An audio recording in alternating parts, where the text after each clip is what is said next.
प्रयत्न। इथे वाळवा तालुक्यामध्ये कामेरी इथे शक्तीपीठ महामार्गाविरोधात सर्वपक्षीय शेतकरी एल्गार मेळावा झाला आणि यावेळी राजू शेट्टी, जयंत पाटील आणि सतेज पाटलांनी सरकारवर जोरदार टीका केली। शक्तीपीठ नव्हे, शेतकऱ्यांना शक्तीहीन करणारा मार्ग असं जयंत पाटलांनी म्हटलंय। तर राजू शेट्टींनी थेट मुख्यमंत्री फडणवीसांवर निशाणा साधला। सतेज पाटलांनी कोल्हापूर सांगलीची गट्टी जमल्याचे सांगत सरकारला घाम फोडणार असंही टीका केली आहे।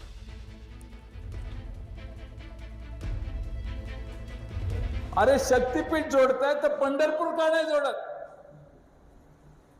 पंढरपूरला तुमचा रस्ताच जात नाही। सगळ्यात मोठं शक्तीचं शक्तीपीठ पंढरपूर आहे, तिथं रस्ता तुमचा जाईना झालाय।